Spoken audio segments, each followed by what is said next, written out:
부모로서 의문점을 가지는 것들은 전문가라고 해도 똑같아요.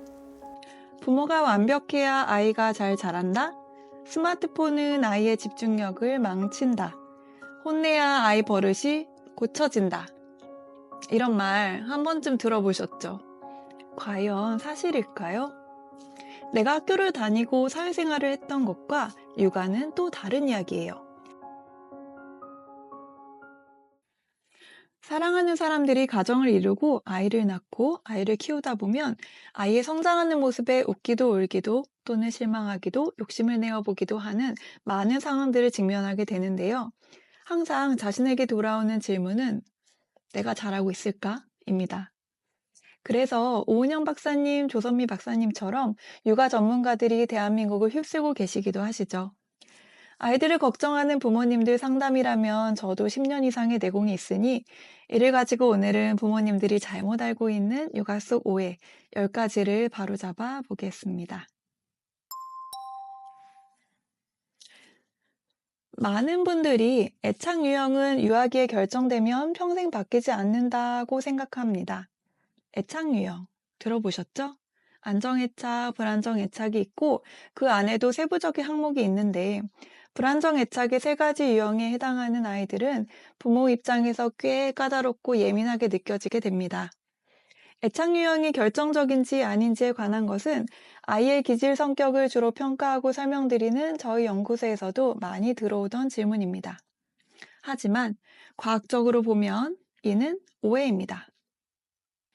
연구에 따르면 애착 유형은 환경과 경험에 따라 변화할 수 있습니다.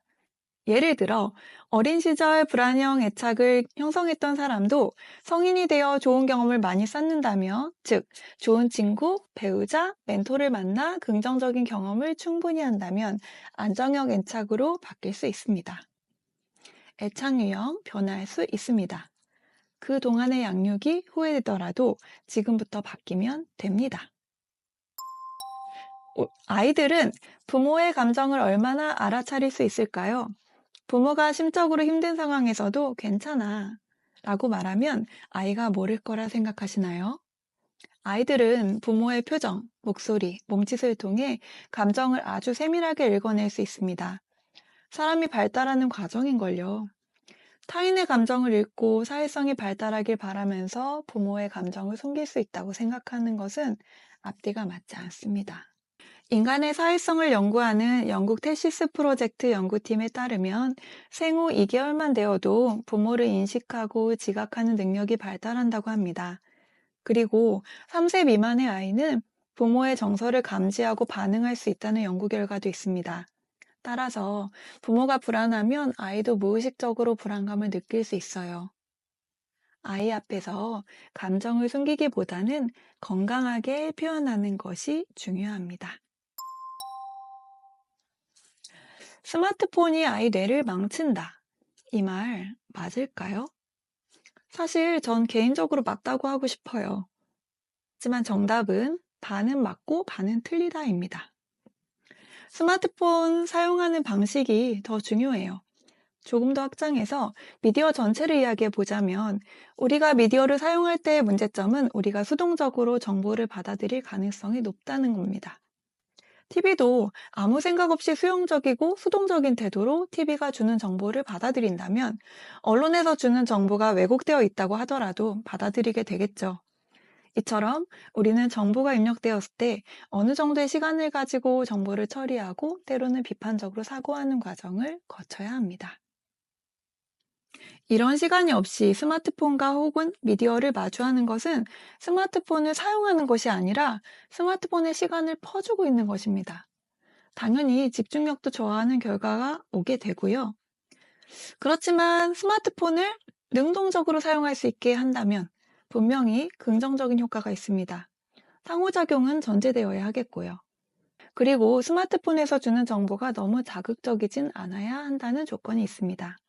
잘 만들어진 학습 콘텐츠가 예가 되겠죠. 자, 그래서 결론. 스마트폰 자체가 문제가 아니라 어떻게 사용하느냐가 핵심입니다. 부모는 절대 실수하면 안 돼 라고 생각하시나요? 혹은 아이 앞에서 완벽한 모습만 보여주려고 애쓰고 계시진 않나요? 사실 부모가 실수하는 모습을 보면서 아이는 더 성장합니다. 완벽한 모습만 보여주는 것보다 실수를 인정하고 해결해 나가는 과정을 보여주는 것이 훨씬 더 값진 교육이 될 수 있습니다. 부모가 실수를 했을 때 당황하지 않고, 내가 잘못 생각했네. 다시 한번 해볼까? 라고 말하는 모습을 통해 아이는 문제 해결력을 배웁니다. 또 실수로부터 좌절하지 않고, 괜찮아. 다시 하면 돼. 라고 말하며 다시 일어서는 모습을 통해 아이는 회복 탄력성, 즉 역경을 딛고 일어서는 힘을 기르게 됩니다. 그러니 이제부터 실수를 두려워하지 마세요. 부모의 솔직한 모습이 아이에게는 최고의 교과서가 될 수 있습니다. 성장 관점을 시청해 주시는 여러분, 오늘은 우리가 부모로서 살아가면서 마주할 수 있는 의문들 혹은 잘못된 믿음들에 대해 이야기해 보았습니다. 제가 심리연구소를 오랫동안 운영해 왔다고 말씀을 많이 드렸잖아요. 심리연구소를 운영하면서 저도 가정을 잃었고 엄마가 되고 지금도 열심히 아이를 키우고 있습니다. 부모로서 의문점을 가지는 것들은 전문가라고 해도 똑같아요. 제가 심리학 공부를 시작했던 게 2000년대 초반인데 벌써 20년이잖아요. 그러면 발달심리부터 시작을 했으니 참 많은 텍스트를 봤을 거고 논문도 읽었을 거고 심지어 제가 썼던 논문은 애착에 관한 것입니다. 근데 저 또한 아이를 키우는 게 너무너무 힘들었어요. 전문가라고 해서 다르지 않아요. 똑같이 마주했을 때는 수많은 물음표, 내가 잘하고 있을까? 라고 하는 걱정들, 그리고 내가 망치는 것이 아닐까? 라는 생각들, 진심으로 하게 돼요. 그런데 마법처럼 아이를 출산하고 2, 3년이 지나니까 이런 생각이 조금씩 사라지더라고요. 아주 사라진 것은 아니고요. 어릴 때는 내가 아니면 절대로 살 수 없을 것 같은 너무 꼬맹이에 귀엽고 혹은 나약하고 그리고 하나하나의 발달 자체가 신기하고 아름다워 보였던 하지만 내 몸은 너무 힘들었던 과정이었다고 한다면